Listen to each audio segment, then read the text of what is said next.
অভিমান মনে করছি নিজেকে যে আমি মুক্তিযুদ্ধ দেখিনি, কিন্তু আমি পদ্মা সেতুর উদ্বোধন দেখেছি। আমি মুক্তিযুদ্ধ দেখিনি, কিন্তু আমি পদ্মা সেতু উদ্বোধন দেখেছি। এটা আমার কথা না, এটা হচ্ছে আমাদের হুমায়ূন আহমেদের দ্বিতীয় বউ শাওনের কথা। ভালো কথা বলেছেন, উনি আবেগে আপ্লুত হয়ে কথাটা বলেছেন, এটা খারাপ কিছু না। আপনাদেরকে আর কিছু দেখাই। মেহের আফরোজ শাওন একটা পোস্ট দিয়েছেন ২০২৩ সালে। উনি লিখেছেন, কারো মৃত্যুতে এতটা শান্তি শান্তি অনুভব হবে বুঝিনি। আজ চাঁদের বুড়িও খুশি। আজ থেকে চাঁদ শুধু তার একার দখলে, অন্য কোনো কি বোমাসকে দেয় সেখানে মানে দেখবে না কেউ। ঠিক আছে? মানে এটা সাইদি, দেলোয়ার হোসেন সাইদিকে মিন করে বলেছে। হয়তো তিনি ১৪ই আগস্ট মারা গিয়েছিল, সেটা নিয়ে উনি হাসি উল্লাস করেছে। কারণ কোনো মৃত ব্যক্তিকে নিয়ে এভাবে হাসি উল্লাস করা ঠিক না। সে যে দল করুক না কেন, যাকে পছন্দ করুক বা না করুক, সে এটা বুঝিয়ে দিয়েছে সে কোন ধরনের পার্সোনালিটি মানে বহন করে তার মধ্যে।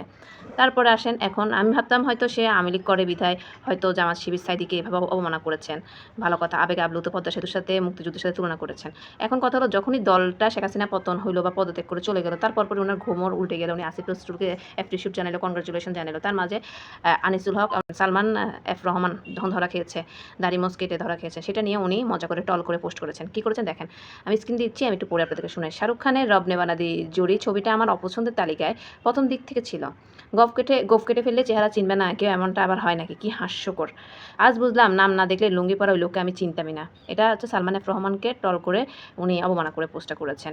তো উনি আসলে কোন দলের, কাকে সাপোর্ট করছে উনি? উনি আসলে নিজের মানে একটা মানুষ, এই দলেরও না ওই দলের না, বুঝি না। মানে যখন যে ক্ষমতায় থাকবে তাকে তেলাবে, যে যখন ক্ষমতায় থাকবে তার মানে তার পা চাটা শুরু করবে।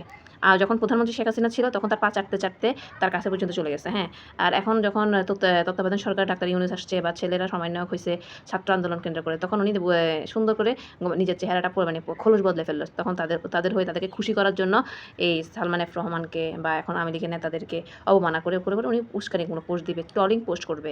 আর ওদেরকে এখন অ্যাপ্রিশিয়েট করে পা চাটতে চাটতে তেলাইতে তেলাইতে ওদের কাছে পর্যন্ত যাবে, এমন তেলাবে। শাওনকে আমার আগেও কখনো পছন্দ ছিল না, এখনও আমার কোনোদিনও পছন্দ না। গুলতিকিনের মতো মানুষ যে এতটা স্যাক্রিফাইস করে, হুমায়ূন আহমেদ আজকে হয়েছে গুলতিকিনের স্যাক্রিফাইসের জন্য। আজকে হুমায়ূন আহমেদ হয়েছে। ও জেনে শুনে গুলতিকিনের সংসারটা ভেঙেছে। গুলতিকিন মনে অনেক কষ্ট নিয়ে সে চলে গিয়েছে। তারপর থেকে আমি কখনো শাওনকে আমার পছন্দ না, আগেও পছন্দ ছিল না, চেহারা দিকেও ভালো লাগতো না, কথাবার্তা ভালো লাগে না, কোনো কিছুই ভালো লাগে না। আর হুমায়ূন আহমেদের পছন্দ, সে বিয়ে করছে, তাই হুমায়ূন আহমেদের জন্য আজকে তাকে কিছু বলে না, কারণ হুমায়ূন আহমেদ একজন গুণী কবি, কবি সাহিত্যিক, সেজন্য। যাই হোক, শাওনকে নিয়ে আর কি বলবো, বেশি বললে আর বেশি বেশি হয়ে যাবে।